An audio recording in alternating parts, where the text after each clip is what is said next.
नमस्कार छात्रों। पिछले कुछ परिच्छेद में हमने देखा कि निराला भाई का व्यक्तित्व, उसकी जीवनी। पिछले परिच्छेद में देखा कि जब सुमित्रानंदन पंत जी के मृत्यु की खबर सुनने के बाद वो बोलते कि अब हम भी गिरते हैं, इसका मतलब जो उस राह से चले गए उस राह से हम भी चले जाएंगे।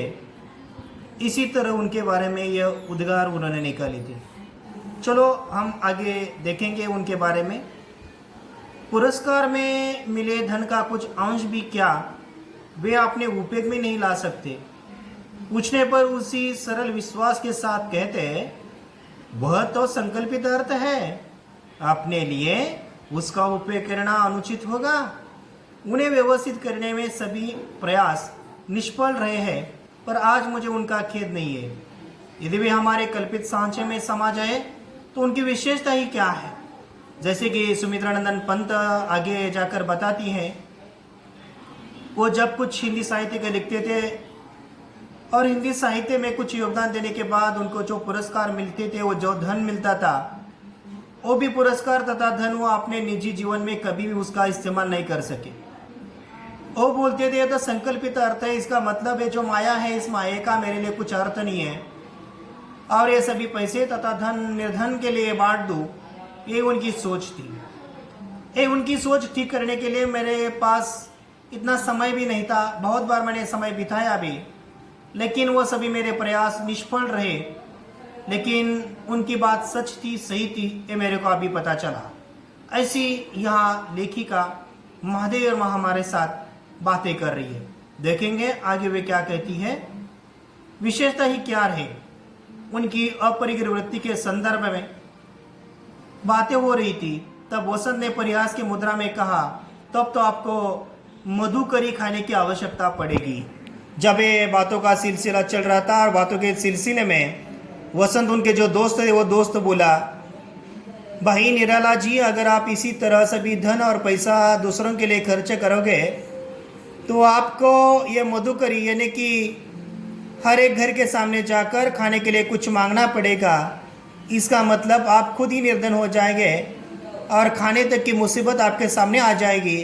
इसी तरह वसंत ने उसको परिहास की मुद्रा से कहने पर वे कहते हैं, खेद, अनुताप या पश्चाताप की एक भी लहर से रहित विनों की एक प्रशांत धारा पर तैरता हुआ निराल जी का उत्तर आया, मधुकरी तो आप भी खाते हैं, जिसकी निधियों के साहित्य का कोश समृद्ध है।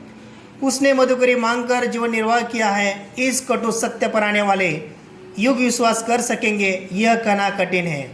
लेकिन जब वसंत ने उपासात्मक से कहा कि आप मधुकरी मांगकर अपना जीवन व्यतीत करेंगे, तो वो क्रोधित नहीं हुए। शांत और धीर गंभीर मुद्रा से उन्होंने उत्तर दिया, ये मधुकरी आज भी हम मांग रहे, जो साहित्य में हम विश्वकोश कर रहे, इसका मतलब जो है वो सत्यता हमने कभी पहले से ही स्वीकार की है। इसी तरह का उत्तर इन्होंने वसंत को दिया है। गेरों में दोनों मलिन वस्त्र, अधोवस्त्र और उत्तरीय कब रंग डाले गए, इसका मुझे पता नहीं।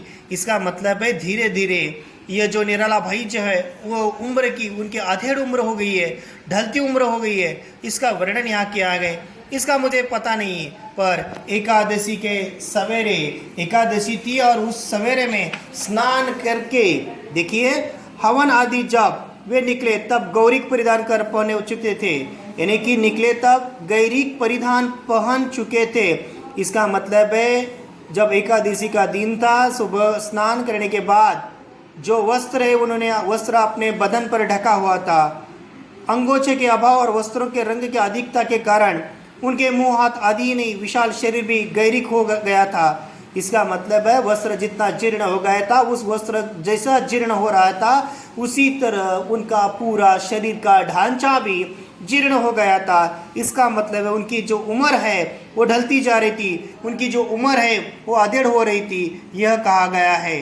बोले अब ठीक है, जहाँ पहुँचेंगे किसी नीम पीपल के नीचे बैठ गए और 2 रोटियां मांगकर खा ली और गीत लिखने लगे। इसका मतलब है अपने निजी जीवन में वो सामान्य थे, लेकिन निजी जीवन सामान्य होने पर भी उन्होंने असामान्य कार्य करके दिखाया। इसी नीम या पीपल के पेड़ के नीचे बैठा क्या करते थे और 2 रोटियां मांगकर खा लेते थे और अपना जो गीत है वो गाते रहते थे, वो जो लिखते थे वो लिखते बैठते थे। इस सर्वथा नवीन परिचित का उपसंहार कहाँ और कैसे होगा, ये सोचते मैंने उत्तर दिया, आपके सन्यास में मुझे इतना ही लाभ हुआ कि साबुन के कुछ पैसे बचेंगे, गेरुए वस्त्र तो मैले नहीं दिखेंगे, पर हानि ये है कि जो जाने कहाँ का छप्पर डलवाना पड़ेगा, क्योंकि धूप और वर्षा की पूर्णतः रक्षा करने वाले नीम और पीपल कम ही है। मन में एक प्रश्न बार बार उठता, क्या इस देश की सरस्वती अपनी बैरागी पुत्रों की परंपरा अक्षुण्य रखना चाहती है, और क्या इस पद पर पहले पग रखने की शक्ति उसने निराला जी में ही पाई है। देखिए, इसी तरह जब ये निराला उनके साथ बातें करते थे, बातें करते समय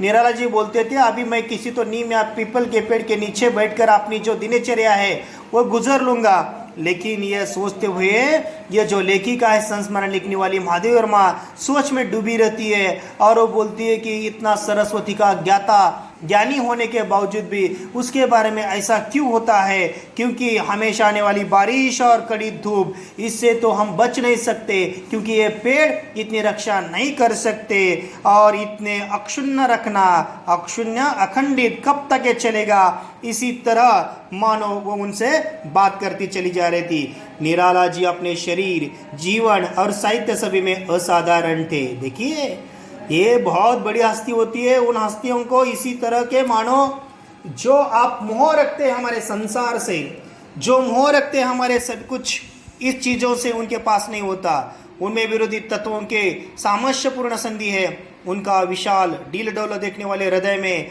जो आतंक उत्पन्न कर देता है, उसे उनके मुख की सरल आत्मीयता दूर कर चलती है।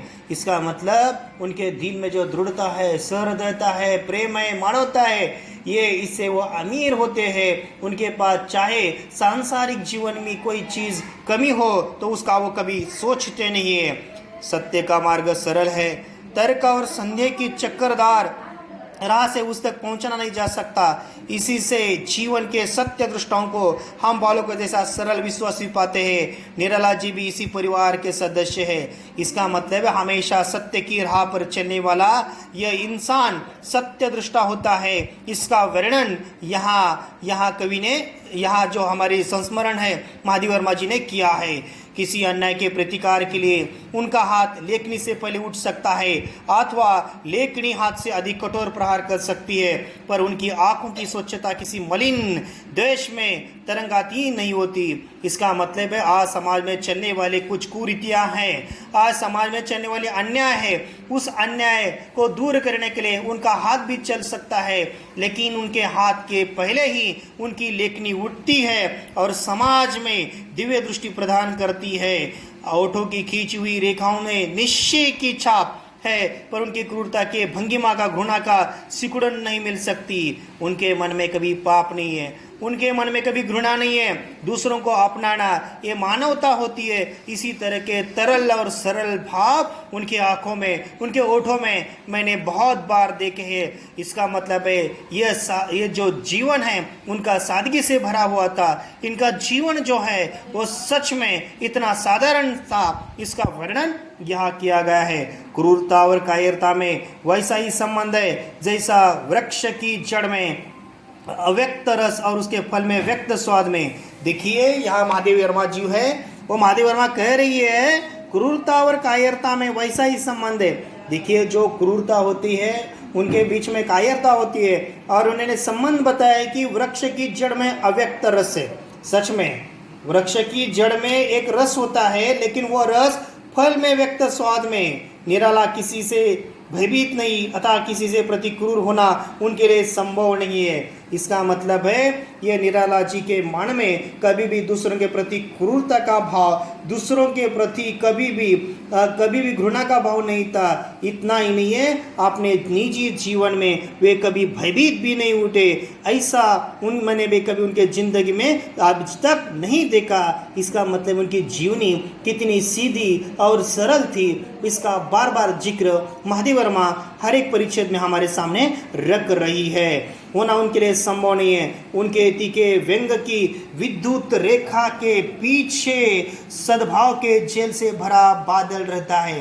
कभी कभी यहाँ लेखिका कहती है तीखा व्यंग है। साहित्य में कभी कभी क्रिटिसिज्म यानी कि व्यंग रहता है, लेकिन व्यंग करते समय उस व्यंग के पीछे जो सद्भावना, अच्छी भावना उसके पीछे होती है।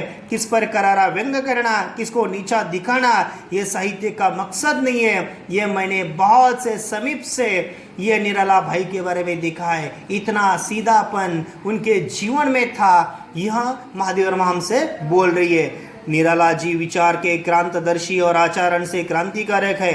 देखिए, विचार से क्रांतदर्शी है, यानी कि क्रांतिवादी विचार है, और विचार होने के बावजूद उनके आचरण में क्रांति है। जैसे कि हम कहते हैं कि हमारे जिसी तरह सोच होती है, जैसी तरह से विचार होते हैं, और आचार उस वैसा ही बनता है जैसे हमारे विचार होते हैं।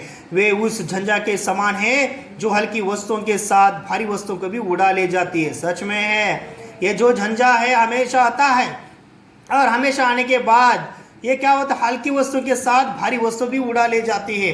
उसी तरह उनका मन और सादगी थी। उस मंद समीर यानी कि पवन, यह जो झोंका है वो जैसे नहीं है, सुगंध न मिले तो दुर्गंध का भारी ढोता फिरता है।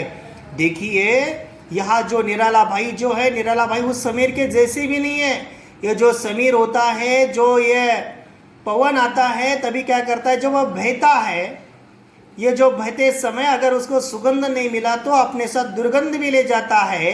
इसी तरह का ये व्यक्तिमत्व उनका नहीं है। जिसे उपयोगी नहीं मानते उसके प्रति उसका किंचित मात्र ही मोह नहीं है। चाहे तोड़ने योग्य वस्तुओं के साथ रक्षा के योग्य वस्तु भी नष्ट हो जाए। इसका मतलब है उनको अपने जीवन में किसी भी चीज का कभी मोह नहीं हुआ, यहाँ बताया गया है। देखिए, यहाँ हर बार उनके व्यक्तित्व का विचार हुआ है। उनके व्यक्तित्व के गुणों का, पहलुओं का विचार यहाँ महादेव वर्मा ने हमारे सामने रखा है। देखेंगे अगले परिच्छेद में क्या कहा है। उनका विरोध द्वेषमूलक नहीं पर चोट कठिन होती है। उनके अतिरिक्त उनके संकल्प और कार्य के बीच में ऐसी प्रत्यक्ष कड़ियाँ नहीं रहती जो संकल्प के औचित्य और कर्म के सौंदर्य की व्याख्या कर सके। उन्हें समझने के लिए जिस मात्रा के बौद्धिकता चाहिए उसी मात्रा में हृदय की संवेदनशीलता अपेक्षित है। ऐसा संतुलन सुलभ न होने के कारण उन्हें पूर्णतः समझने वाले विरले मिलते हैं। देखिए, महादेव वर्मा उनके संस्मरण के बारे में बताती हुई है, उनको स्मरण है। जिसी तरह अगर किसी व्यक्ति को हमको समझना है तो पूरी तरह से उसको देखना है। इतना नहीं है, केवल बौद्धिकता नहीं है, लेकिन उनके हृदय में भी जो संवेदनशीलता है उसके साथ भी देखना चाहिए। आजकल एक इंसान दूसरे इंसान को समझते समय वो खुद को बौद्धिवान तथा बुद्धिमान, बौद्धिकता ज़्यादा ऐसा समझता है, लेकिन उसके हृदय में संवेदनशीलता हो इसका अनुमान नहीं लगता। इसीलिए वह कहती है कि अगर निराला भाई को समझना है तो निराला भाई केवल बुद्धिमान ही नहीं है, लेकिन उनके हृदय में, उनके दिल में दूसरों के प्रति प्यार है, दूसरों के प्रति संवेदना है, तभी हम उनको अच्छी तरह से समझ सकते हैं। ये कहा गया है। ऐसे दो व्यक्ति जब जगह जगह मिल सकते हैं तो जिनमें एक उनकी नम्र उदारता की प्रशंसा करते नहीं थकता और दूसरा उनके उद्धत व्यवहार की निंदा करते नहीं हरता। आज देखिए, ऐसे दो व्यक्ति सब जगह मिल सकते हैं। कौन से दो व्यक्ति? जिनके पास बुद्धि है, सर देता है, लेकिन ऐसा उसका मुनाफा नहीं है, क्योंकि उनके पास उदारता की प्रशंसा करते नहीं थकता और दूसरा उनके व्यवहार की निंदा करते नहीं हरता। ये दोनों भी होना चाहिए। यह महादेव वर्मा हमारे साथ बात कर रही है। जो अपनी चोट के पार नहीं देख पाते उनके निकट पहुंच ही नहीं सकते। उनकी वेदों की असफलता प्रमाणित करने के लिए उनके चरित्र की उजली रेखाओं पर काली तुली फेर पर प्रतिशोध लेते रहते। निराला जी के संबंध में फैली हुई भ्रांत की उदंतियां इसी निम्न वृत्ति के संबंध रखती है। इसीलिए वे कहती हैं ये निराला जी उसी में के नहीं है, उन्होंने चोट खाई है, उनके मन में हृदयता है, वो बुद्धिमान है और दूसरे के प्रति प्यार जताने वाले इंसान है। इसी तरह की वृत्ति उनके साथ ही होती है, यहाँ कहा गया है।